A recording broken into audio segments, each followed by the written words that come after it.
Success Mantra. We shape future.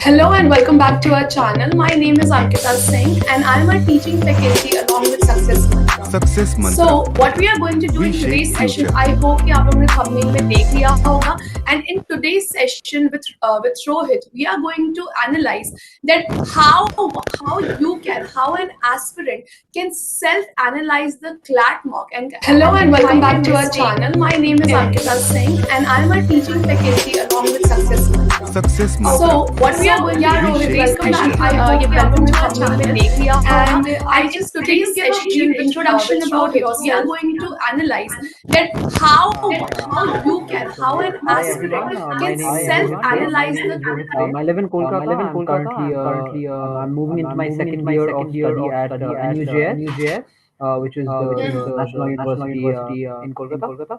And yeah, I mean, at the moment I'm on vacation. So, I'm here trying to provide. I mean, anybody who needs it with some form of helpful advice, I hope. And yeah, I think that's it about me.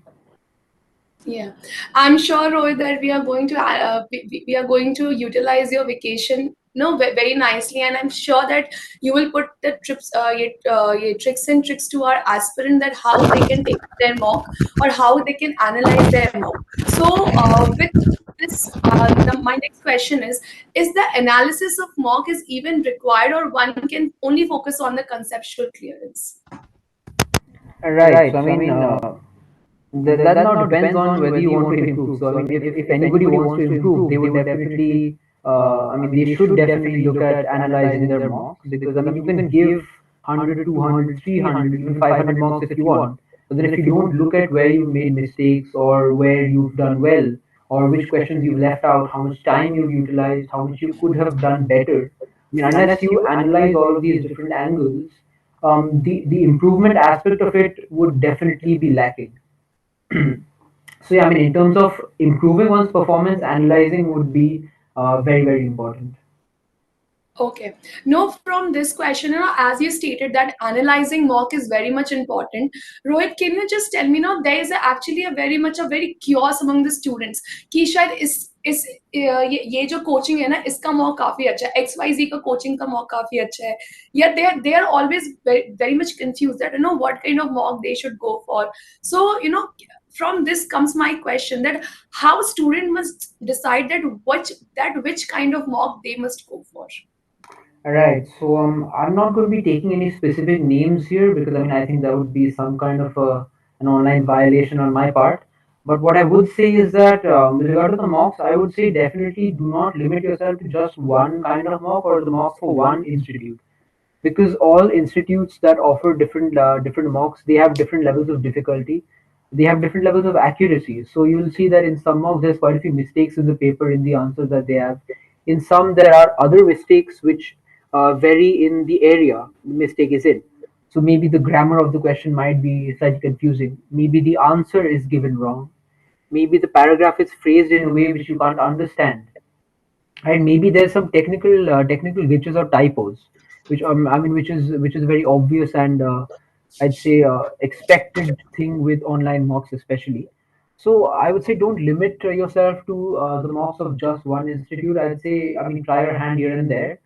Or I think most institutes do offer those free trial mocks. So I mean, if you are not sure about whether you want to take, I mean, whether you want to purchase a test series or whether you want to subscribe to a particular institute, try out their trial mocks, because I mean, those are obviously there. And then if you don't like it, well and good, you've not lost anything out. I mean, you've not paid for anything yet.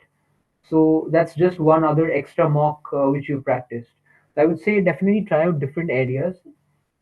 And I mean, if let's say you've already subscribed to a particular test series and you've already gotten used to a particular type of mocks, when you're looking for another test series to go for, or another kind of, I mean, another difficulty level or something like that of a mock test series, do not go with something that is similar to what you already have. So try and diversify your portfolio.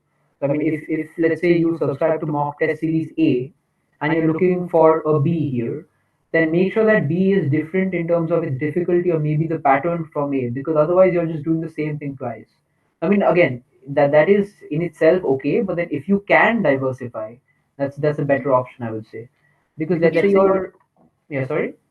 No, no, no. Continue, please. Yeah, so let's say, I mean, if you get used to a certain difficulty of mocks, okay, and the actual paper is more difficult, but you haven't attempted mocks that are as difficult as the actual paper, then obviously you'll find yourself very surprised and perplexed when the actual paper comes. And then let's say you've gotten used to very difficult mocks, but the actual paper is easy. So then again, I mean, the conditioning which your mind is in will be different for that kind of a mock. So when you have a diverse set of mocks you're attempting on a regular basis, I think that trains you for, I mean, just about anything that the paper can throw at you on D-Day. Yeah. Yeah, as you have so much elaborated about the kinds of mock and high level difficulty level. So from here comes one question of mine, and that how must a student decide that their mock are up to the mark of CLAT pattern, and about the quality of the mock? How can the students can get the assurance that the mock which they are giving, it will be helpful yeah, for them, or it is actually a practice paper of CLAT?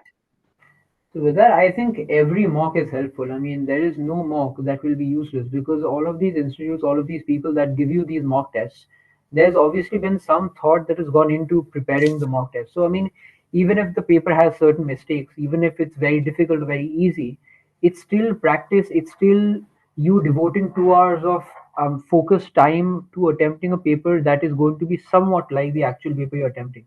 And obviously, I mean, if you've attempted the previous year's paper, which is something I would definitely recommend, or even the sample papers if the consortium decides to upload any, then you'll also know whether the mocks you're giving tally with that pattern.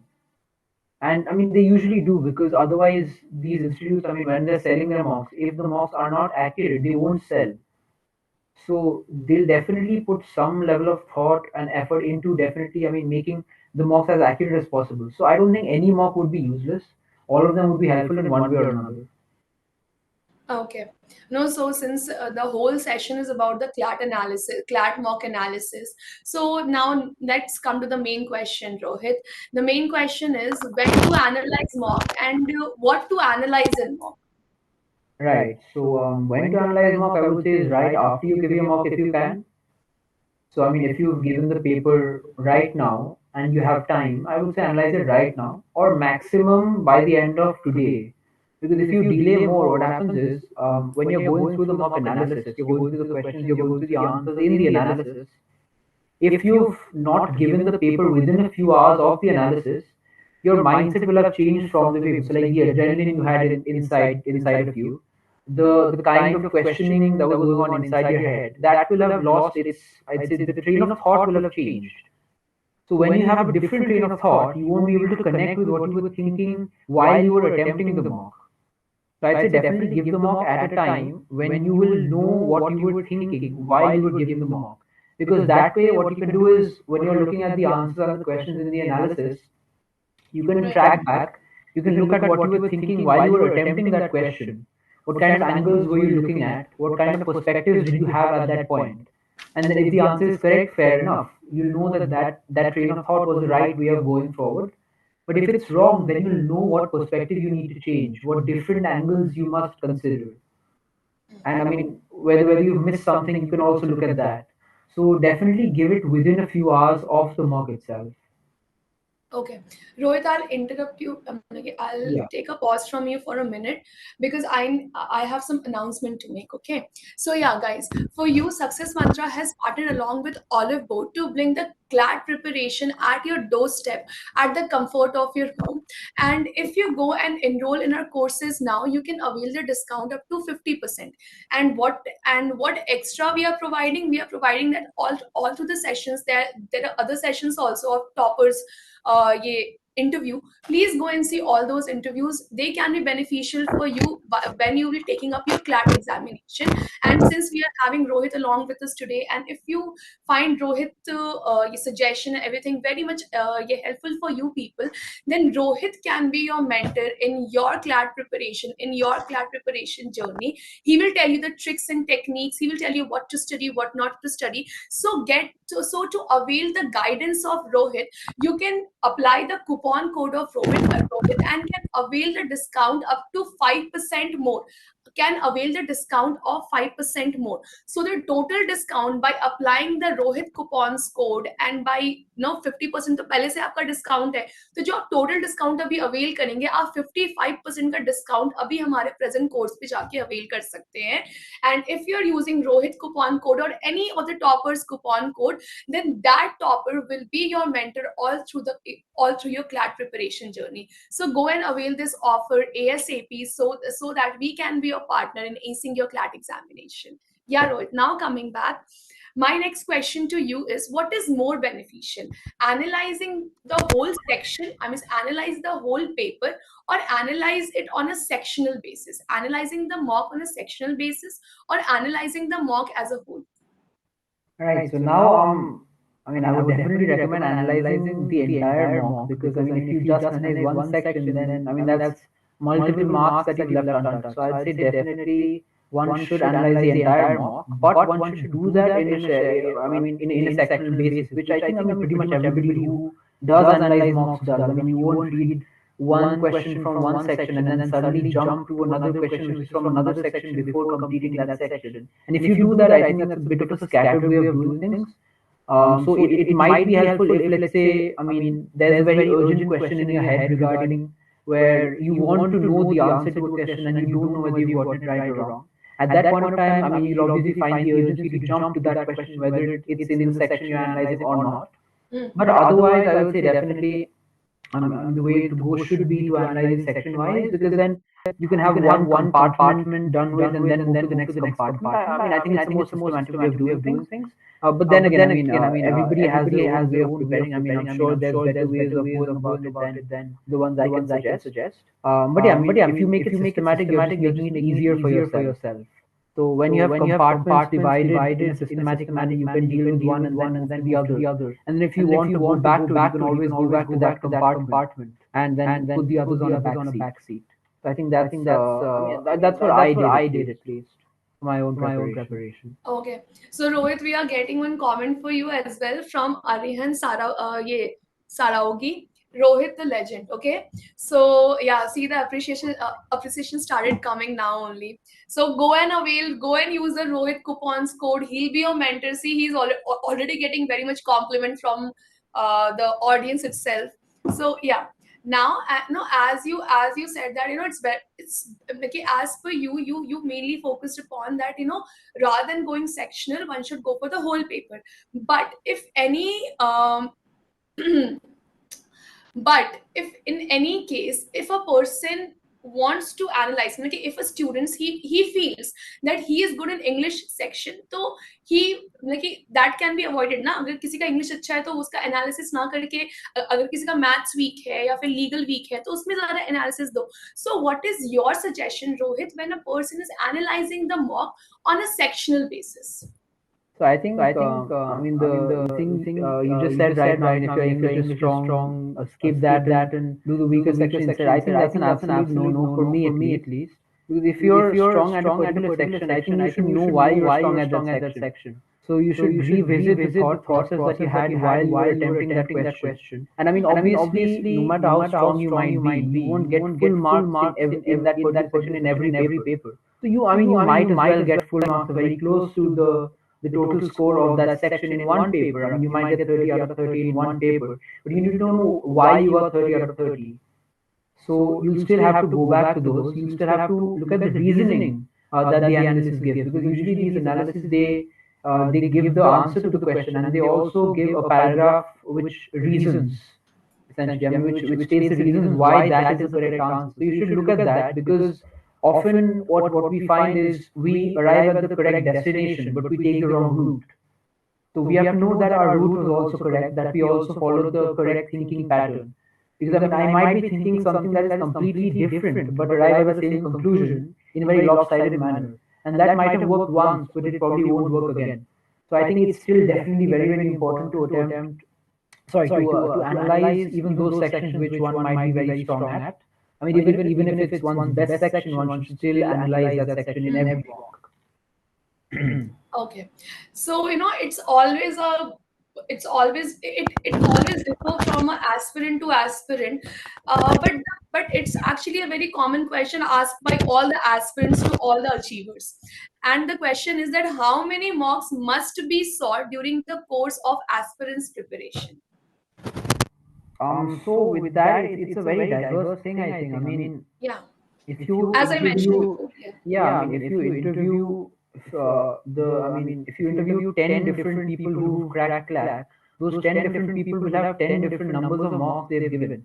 So it really depends, and it also depends on the period of preparation a person gives. So some people can crack CLAT by preparing for 2 years, some need 1 year, some need 6 months. Some can do it without any preparation at all if they're exceptionally gifted. So it really depends on one's own aptitude, one's own training, one's own pace. I myself probably attempted, I mean, definitely upwards of 100, but less than 200 definitely. I mean, I think it was somewhere around 150 or so, 130 to 150 or so in my uh, full. I mean, in the 2 years of preparation I had, I think I attempted that many mocks. So yeah, I mean, it really depends. I mean, some people also attempt some other competitive exams such as AILET or SLAT or LSAT. So I mean, they also give mocks for those.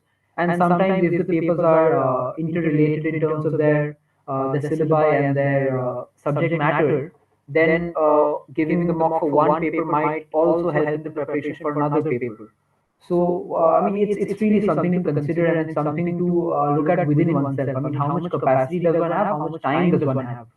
So let's say your board exams are going on or any other exams are going on, then obviously you won't have time to attempt as many mocks as you would like to otherwise. But if you're on holiday, if you're taking a drop year, then definitely you would have more time to give mocks, I would say.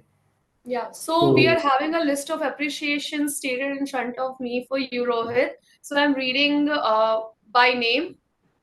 The first is, oh, okay. Okay. So first is for Ajinkya, and he's saying completely agree with whatever Rohit is saying. Heart.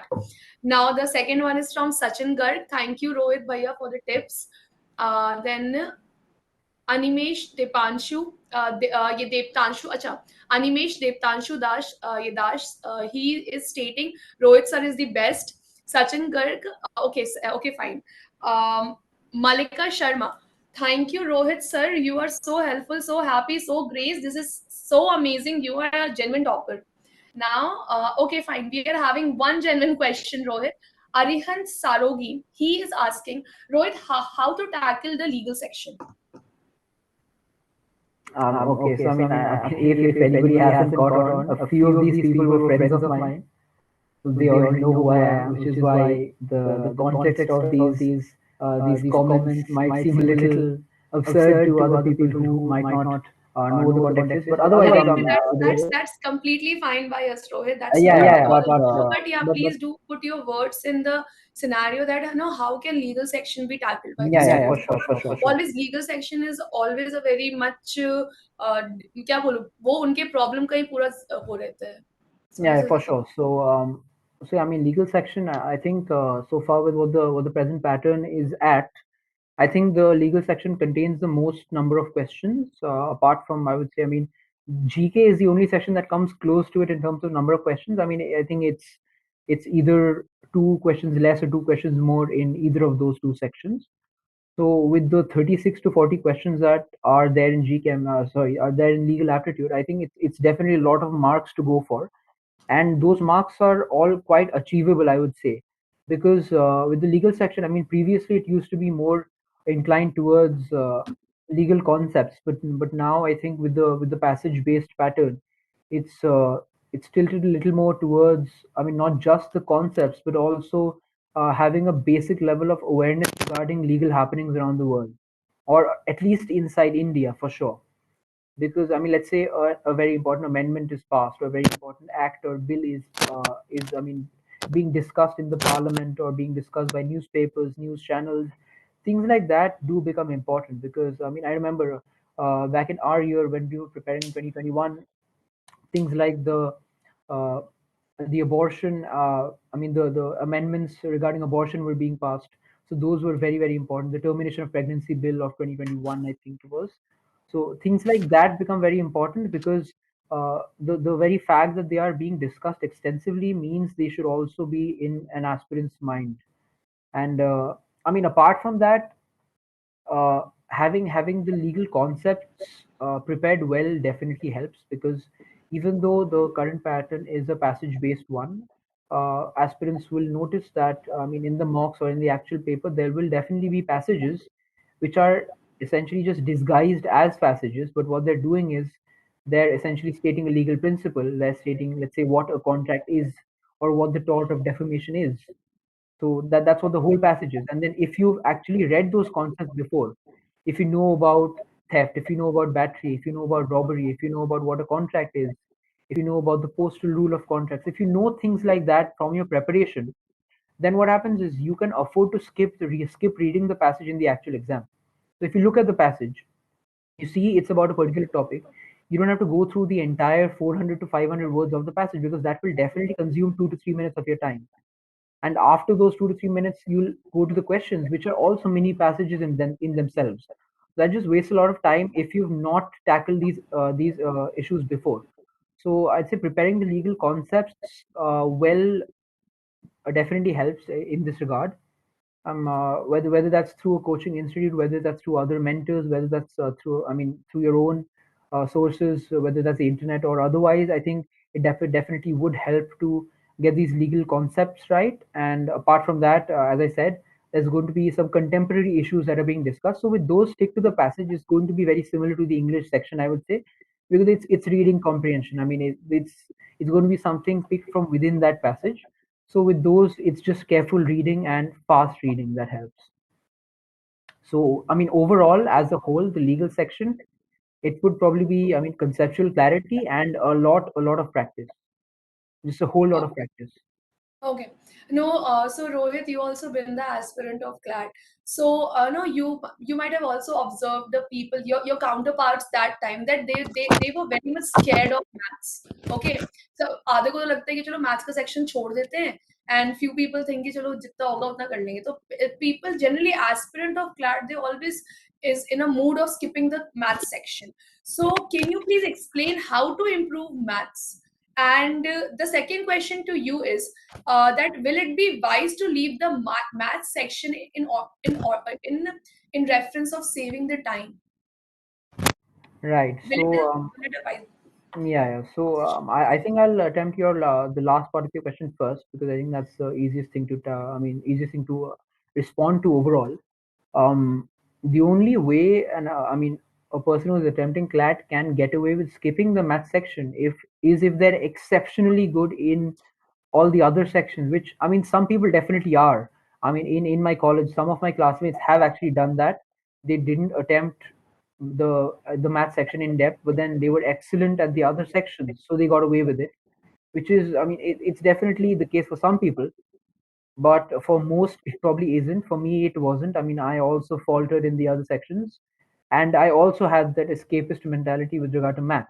So at first I was, I mean, I wasn't scared of it, but it was always a very tedious thing for me to do, because what people will notice here is the current pattern of math questions that they set. None of those questions would be extremely difficult, because they're all from, I'd say, class 8 CBSE mathematics. And if you pick up the class 8 NCERT book, or if you pick up some of the class 8 mathematics books, I think that will take you through the entire syllabus that you need to know for CLAT. But just because it's from class 8 doesn't mean that it's very easy to get through, because even if the difficulty level in itself isn't very high, what is high is the time that is required. So they'll give you a fairly simple question, but if that simple question contains multiple calculations, it'll take you multiple minutes, because these calculations, they're large multiplication calculations, they're large division calculations, and they're repeated calculations. So you'll have to keep calculating, which then takes up a lot of time. So with maths, I mean, obviously, for people who are giving CLAT this year, there's not enough time to practice a lot of maths, because I think it's in a week from now. But for, I mean, for anybody else who might be giving any other exams, or for people who are giving CLAT next year, something to start with would be speed hacks. So there's these books, there's these YouTube videos. I mean, there's a lot of material online on how to increase calculation speed. Simple hacks in mathematics, simple hacks in division, these help a lot. I mean, if you shave, I'd say 20 seconds in one question by using speed hacks, if you take that to 10 questions, that's 200 seconds, right? Which is approximately what, 3.5 minutes, which is a lot actually if you look at the grand scheme of things, because maths has 15 questions. So ideally you should attempt ideally you should attempt all of those questions in 15 to 20 minutes tops. I mean, if you do have the time, definitely. So in the 15 to 20 minutes, if you look at 3 minutes, from 15%, from 15 minutes, 3 minutes is 20%. So one-fifth of your time gets saved if you use speed hacks. So those definitely help. And what they also do is they get you, I'd say, more used to the idea of mathematics. So for me, that was definitely the case. I mean, I never liked calculating, which is why I dropped math in class 10 as well. I didn't have maths in class 11 and 12. So that was an additional hurdle for me because I wasn't in the daily mindset of doing maths. So with the math section, getting used to maths is very important. And since I didn't have maths in class 11 and 12, I wasn't used to doing maths every day, which is why it would take my mind some time to get into the tempo, which I would need for the mock. So practicing a little bit every day definitely helps. I mean, whether it's 15 minutes, whether it's 30 minutes, whether it's 1 hour. I mean, if you practice 30 minutes a day for a year, that's over 150 hours that you devoted to just mathematics, which is a lot of time. So in that time, and if you maintain consistency throughout the time, that definitely helps a lot. I mean, it definitely helped me. So I mean, even if you go from, let's say, 5 marks to 10 marks, that's a huge improvement. If you go from 0 to 5, that's a huge improvement. So for people who are traditionally weak in maths, like I was, it's definitely a good idea to be consistent because the syllabus isn't very difficult. They're not going to ask you very complicated algebra questions, trigonometry, things like that. It's simple questions, but you need practice to get, I'd say, to become efficient with regard to answering those simple questions. So yeah, Yeah. with maths, consistency and practice is the way to go. And speed hacks are definitely very, very helpful. And those are the three things I probably went with: consistency, practice, and speed hacks. And trust me, Rohit, you have given us such a great solution for all the students because every student who come up to me, they always keep on nagging about maths, maths, maths. Ki maths ka section. Can we skip maths, ye maths section? So yeah, now the hack is with you. Rohit has given you an hack. Just go and just explore it and don't leave the math section. Now the next question to you is how to read quickly. I gave mock, but the passage took too long to read. Please suggest how to read quickly. And along with that, there is one more question attached. And the question is it necessary to read the newspaper daily? Right. So with regard to the first question that you asked, even to that person who asked this question, I'd say observe the amount of time you take at the time you're asking that question, and observe the amount of time you take 30 mocks later. I think there will definitely be a difference in terms of the time it takes to read the passage. And even if it isn't a huge difference in terms of the time it takes, the clarity of understanding in the passage will definitely improve in that period of time. So, with regard to passages and reading fast, people who are naturally avid readers, they would be at an advantage. And I was again not a very avid reader. I didn't really read books a lot. I mean, I used to read some when I was a kid. I mean, I read some fiction, but then beyond that, I didn't really read books at all. I mean, I would rather play video games, play some other sports, just chill at home, do things like that for recreation. So books were never my go-to when I would say when I would think of recreational activities to do. So if you are an avid reader, all well and good, you'll obviously be a faster reader than people who aren't avid readers because you're used to it. And I think the being used to it is the most important factor here. So even if you don't read books regularly, if let's say you read these passages, if you attempt mocks, or if you attempt sectional tests, or if you just read essays and passages and paragraphs online, whether it's through short news articles, whether that is something else, reading a little bit of these passages on a regular basis takes you a long way. Because I mean, you don't need to be reading everything. Okay, so you need to be reading a particular kind of material which would cater to your needs for CLAT exam. So reading passages with regard to the topics that they bring up, which is environment, which is science, which might be literature, art, history. If you encounter passages like that again and again, that makes you familiar with the pattern, with the context, with what it talks about. Because let's say your vocabulary is fairly decent and you know what a word means. But what now happens is that one word can have five different meanings in five different areas. Yeah. In history, it might mean something. In science, might mean something else.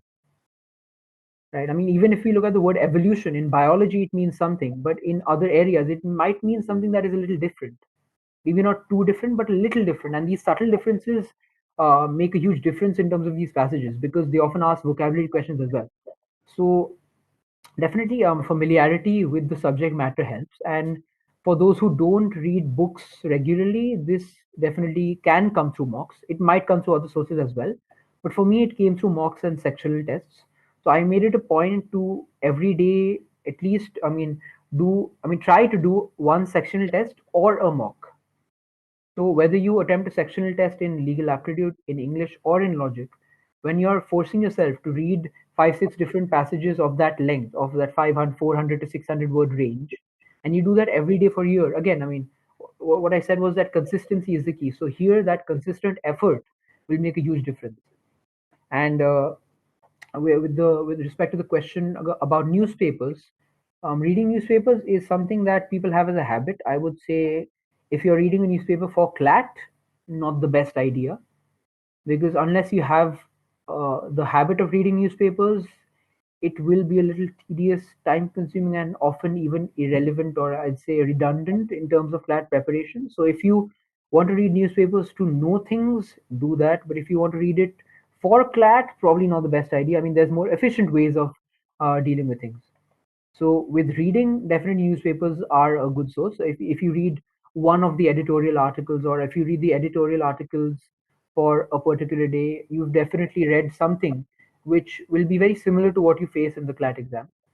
But if you're using the newspaper for GK, there's probably better ways of going about it, unless you have a newspaper reading habit. Okay. So, Rohit, you mentioned, just a minute, Rohit. Yeah. Yeah. So, Rohit, as you mentioned, that there are other ways with which you can improve your reading habit. So, can you just state down certain methods or certain techniques which you used to increase your reading speed? Right. So with me, I'd say the number one area was, it was very mainstream CLAT practice. So I would practice sectional tests and I would practice mocks. And I would do this very regularly for a consistent period of time. For a pretty long period of time, I'd say. And that is how my reading speed got better. It didn't get, it didn't get better by a mile. It got a little better. But then what did happen was my conceptual clarity, my familiarity with regard to these areas became better. So when you know the subject, even if you don't know the particular topic from that subject, if you have a basic understanding of what the subject is, what kind of domain it operates in, then you might be able to piece it together while you're reading it.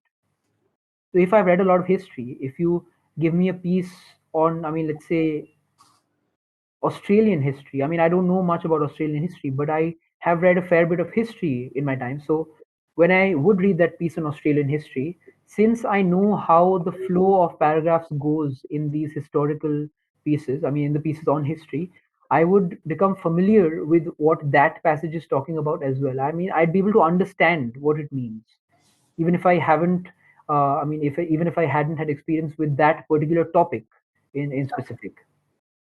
Okay. So yeah. And now comes the next question. Do you want to put more words on this, Rohit? No, no. It was just that. Just for me, my personal sources for improving my reading speed were mocks and passages, whether through sectional tests, Mhm. editorials, certain internet articles, or just different essays here and there. Yeah, got it. Now the next question is from the audience itself. She's asking ye Vadita Agarwal, and she's asking, is it good idea to attempt aggressively even when the even when the paper is easy? Um, so I think it would be a better idea to. It would be a good idea to attempt the paper aggressively only when it is easy. Because if you find the paper to be one that is a little difficult, if you're having to think in many of the questions, you'll obviously have to think in all of the questions, but if you're having to decide between multiple options in many different questions where you might think that there's more than one option that can be correct. I'd say it's a better idea to, I mean, try your luck in easier papers than not. I mean, for me at least, in mocks, I was fairly aggressive in my attempts. I mean, I would attempt a lot of questions, even if I got quite a few wrong. I would get 20, 25, 30 questions wrong in many, many mocks, but I still attempted that many because, I mean, firstly, it's just a mock. It's not the real paper. So if you do attempt it, what you'll see is, I mean, if you skip it, obviously that's fine. You save a lot of time there. You might save a minute there, and if that's 20 questions, that's 20 minutes there, right?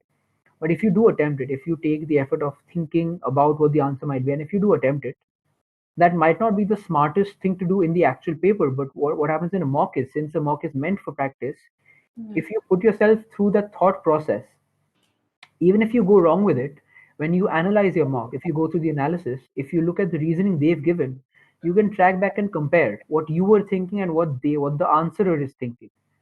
But if you skipped it, you've not thought about anything at all there, right? You've completely glossed over the question. So then you can't relate, you can't compare. So that comparative aspect comes into play when you do attempt it. So in mocks, I'd say, I mean, see, it might be a good idea to attempt aggressively, but then again, if that becomes a habit, it might be slightly dangerous for the actual paper. So, I mean, I would say aggressive attempts can be a good idea. It can be. I mean, I'm not saying do it. I'm saying you can do it. But if you are doing it, be smart about it. I mean, don't attempt all 150 questions and don't attempt GK questions when you know that the correct answer is probably not. I mean, when you don't know what the correct answer is. I mean, don't play your luck when you have no clue. But when you have a slight bit of a clue, when you're in a dilemma, you might try your luck and then you might see whether you're correct and wrong and why you're correct or why you're wrong. Yeah. And then this question is also from the audience, and the name is CBT. Now, this person, he wants to inquire that since you have stated that current affair, reading newspaper is not required to go through current affair. So he is basically asking that what sources he must refer to, except newspaper. Right, right. So, definitely, if you want to know about the day-to-day things, a newspaper is, I mean, the most logical way of going about it, because the newspaper tells you the news and you want to know the news for current affairs. But with CLAT, what I found was that it wasn't, for me at least, the most efficient way of going about it. Because in reading the entire paper would take me quite a chunk of time. And I mean, there was no guarantee that anything from that paper will come in the actual. I mean, in the actual exam, which I mean, which is a guarantee with anything you read in GK. I mean, you never know what might pop up in the paper. But what I saw was that, with regard to the current CLAT pattern, it's not enough to just know about an event, right? So I don't need to just know who the president of a country is or what crisis might be going on in some part of the world. What I'd also have to know is why that crisis is going on, what the background of that crisis is, what ramifications that crisis has on India, on Asia, on the world in general. I mean, if India has any ties with any of the countries involved in the crisis, what the history of those ties are. So, I mean, what essentially I'm saying is that with these events that we read in newspapers or from other sources, for the current CLAT pattern, it's very important to know these events in depth. And with me, at least, newspapers weren't the best way of going about it, because if you read a newspaper, you read about an event, there's a headline, you read about it in the newspaper, you read that one article. Only what you'll have to do is then you'll have to go to the internet, read about the entire background of it from different sources. So for me, the most efficient way of going about it is where I would have my work cut out for me, where other people would do half of this work and then I would read the finished product, which happens through a lot of subscription services. I mean, I myself used subscription services to prepare for this. I mean, there's different subscription services offered by different coaching centers. So, I mean, you can definitely look at those. I mean, if anybody has any specific doubts regarding what specific subscription service might work, they might message me later on. I mean, they might find me on social media and message me later on. So I'd definitely be happy to help them out. But yeah, those subscription services for me were, I mean, pretty much all of my preparation. I didn't really read too much of newspapers. I mean, I subscribed to newspapers and I started reading, but I couldn't form that habit because what I was doing was I was reading certain parts and then skipping the other because I found that wasn't the most efficient way of utilizing my time, and I would probably be better off reading the material given by these subscription services because they had tailored it according to the needs of the CLAT exam.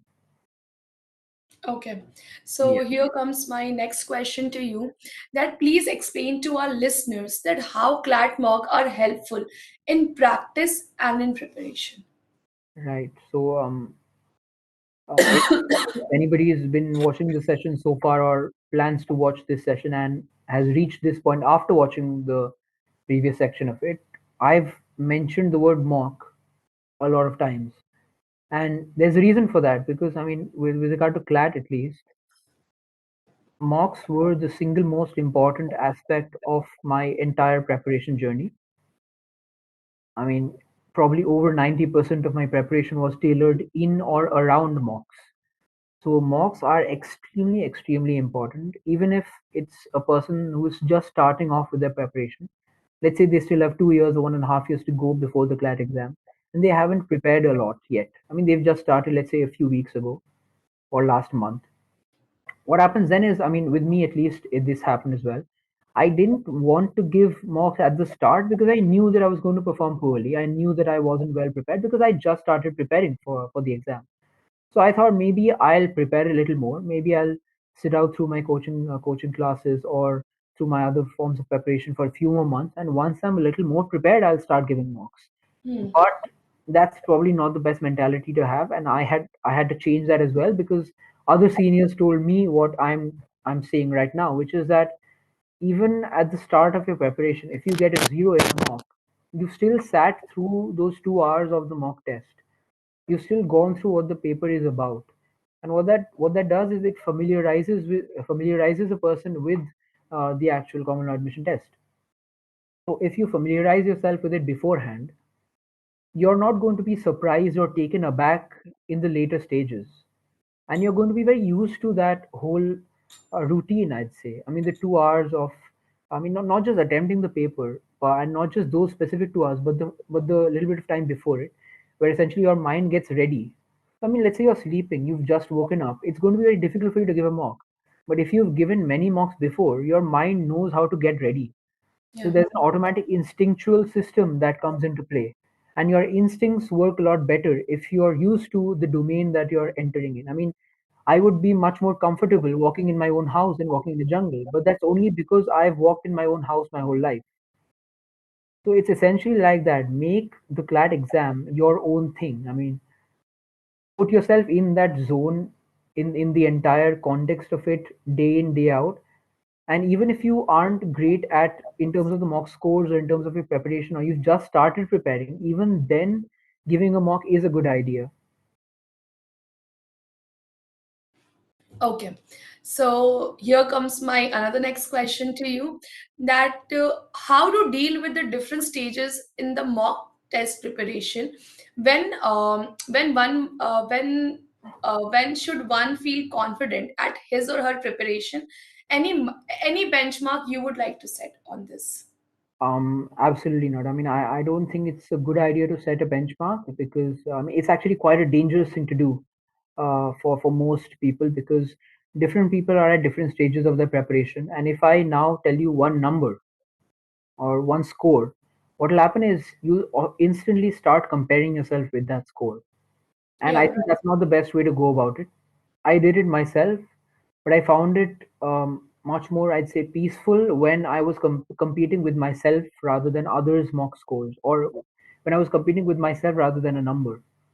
So I'd say you should be confident when you've given a mock and you've learned something from it, or you can confidently say that, okay, I made these mistakes here, but I've learned something from these mistakes. And if questions like this come in the next mock, I have a better chance of getting those correct. I think that's when someone should be confident because confidence, I think, should derive from the improvement rather than the scores. You're right.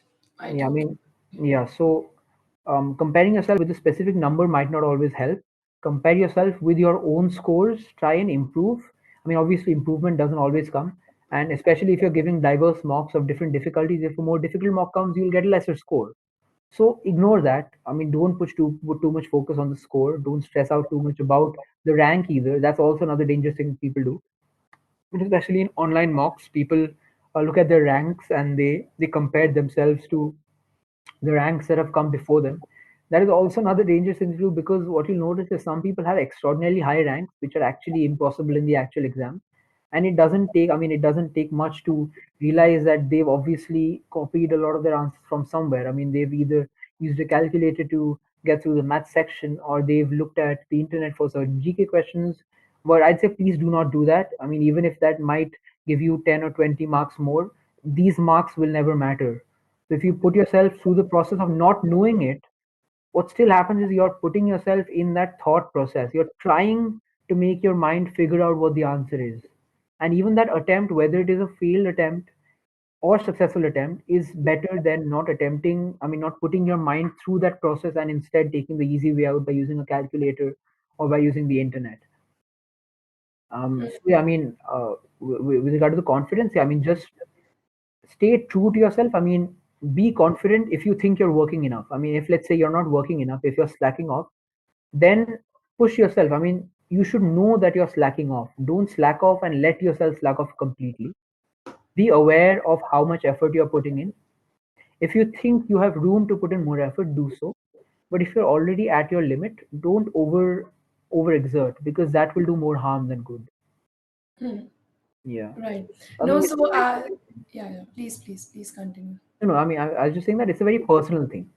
Okay, yeah. Yeah. And so Rohit, as from today itself, we see that it's only a week left for CLAT 2022. Then please can you tell me how do you navigate through mock with when this small, small amount of time when CLAT is actually at your door? So how can one analyze the mock? How can one still make an improvement so that they can give their best in the CLAT examination? Right. So in this period, the only improvements that can come through the mocks are either in the GK section, where you continue to revise what you've already studied in GK. So you won't learn anything new in this 1 week, because obviously the paper is probably already set. So they definitely won't ask you a question from the day before the exam.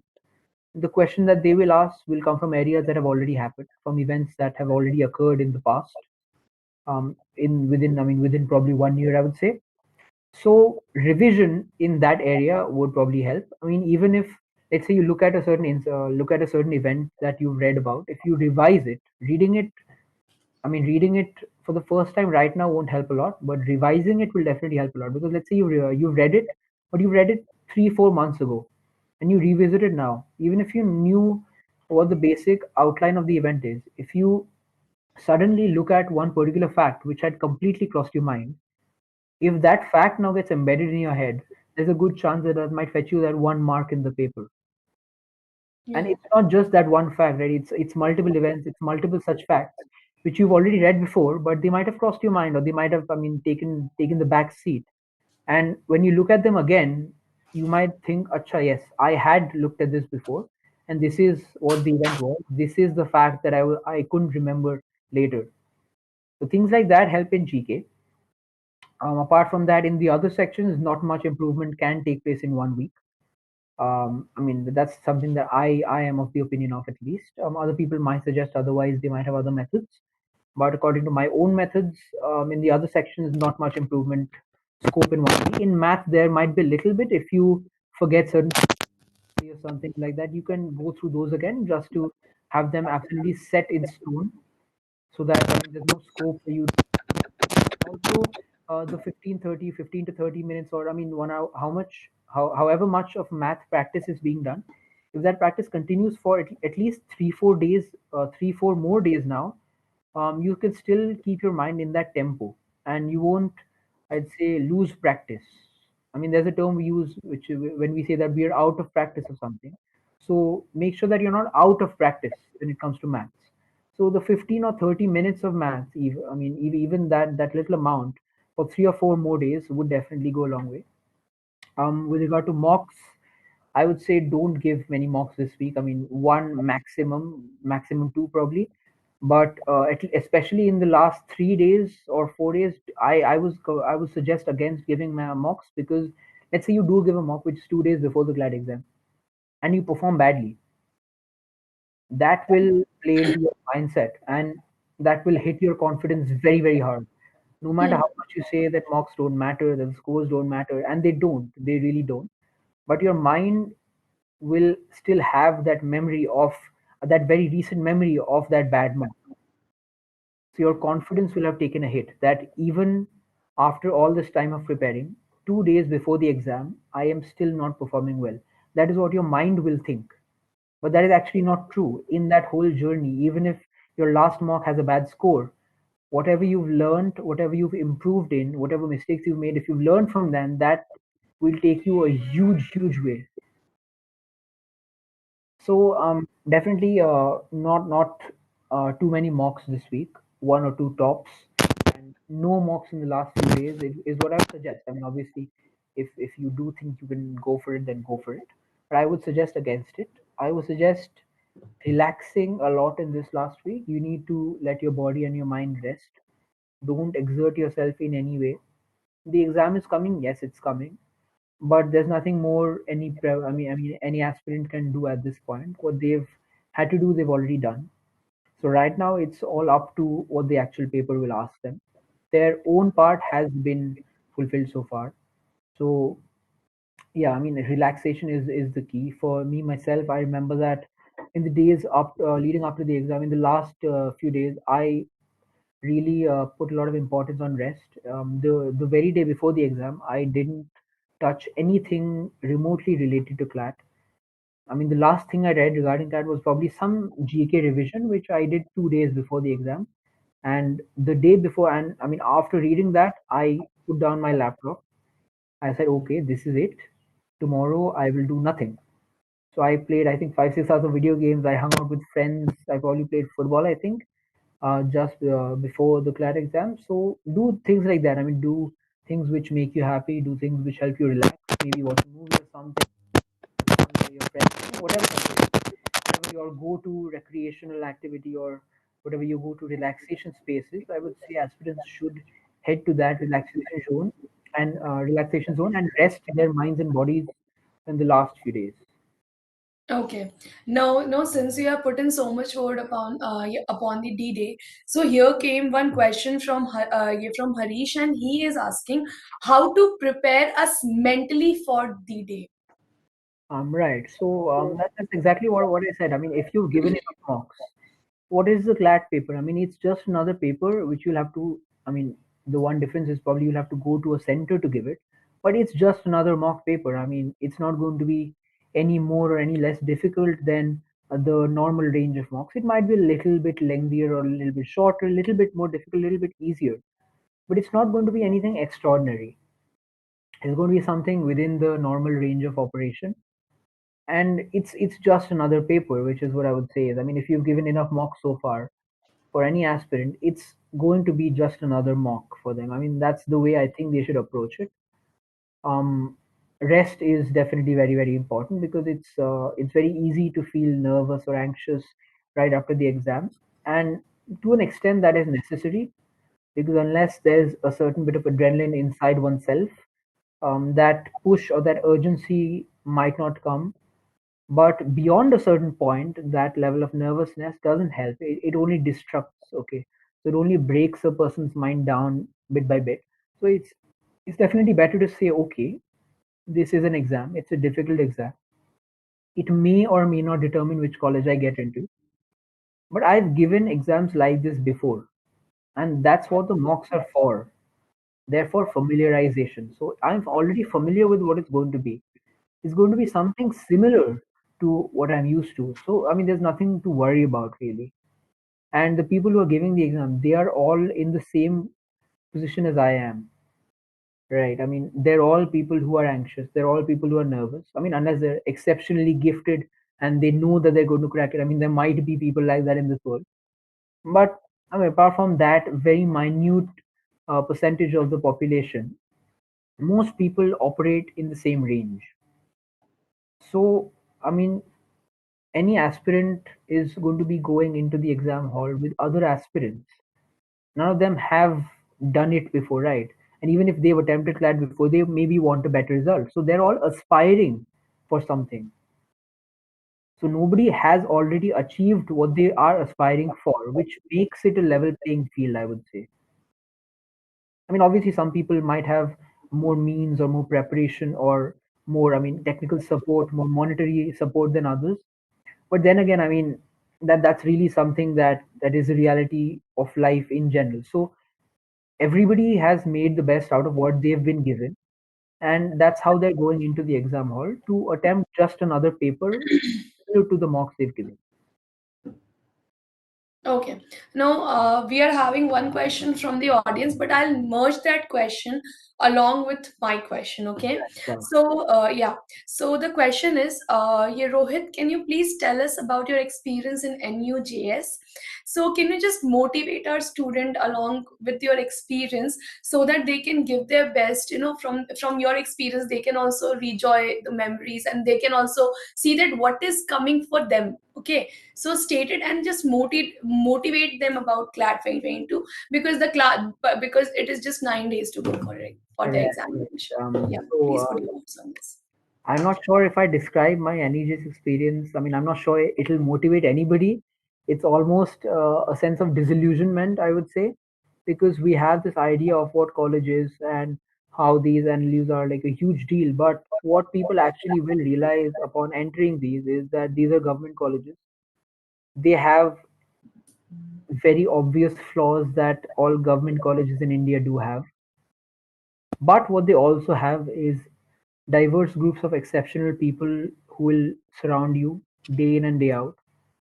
Okay, there'll be meaningful interactions. There'll also be meaningless interactions, which are, I mean, they're going to be in, I mean, it's almost going to be constant. So with college, our first semester especially was at least was online. So it wasn't much of a university experience. I mean, it was just a home experience, and we were doing online classes. So for me, that was, I mean, it was pretty lame.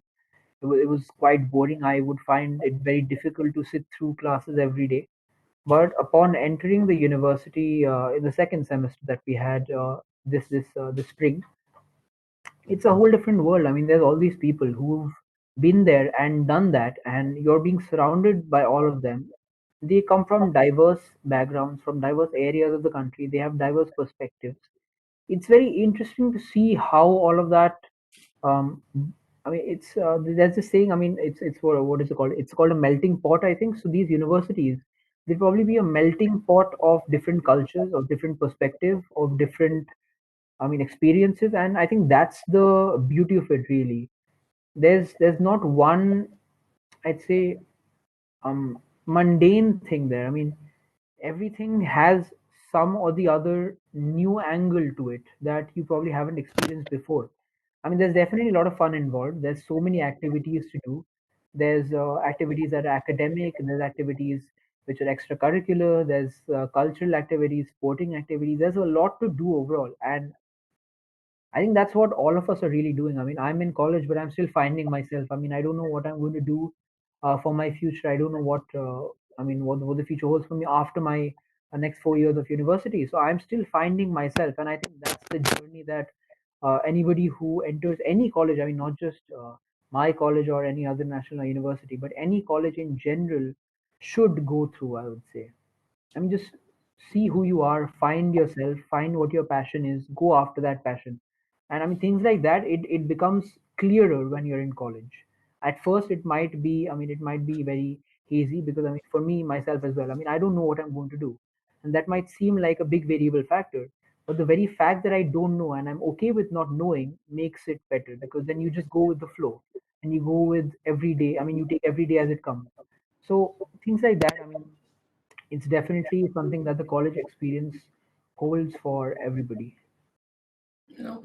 Thank you so much, Rohit. The whole session was so knowledgeable, and the whole session was I'm pretty much sure कि बच्चों को आपका session बहुत ज़्यादा motivating and उनके लिए बहुत ज़्यादा knowledgeable होगा. So thank you so very much for being there on our platform with us. And again, guys, I would like to state to you all that Success Mantra has partnered along with Olive Board to bring the CLAT preparation at your home, at the comfort of your home. So go and avail our courses now. If you go and avail our courses now, you will get the discount of 50%, and the coupon code is flashing on Rohit's screen. If you use Rohit's coupon code, you will get 5% extra discount. So the total discount you can avail is 55%. अब देखो भाई, बस discount का हमने आपको नहीं दिया है advantage. If you are using Rohit's coupon code, then Rohit will be your mentor all through your CLAT preparation.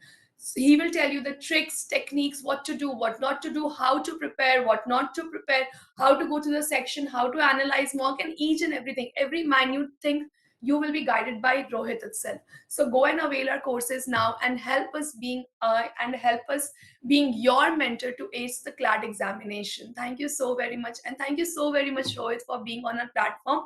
Your presence was really appreciated. Thank you so very much. Have a nice day.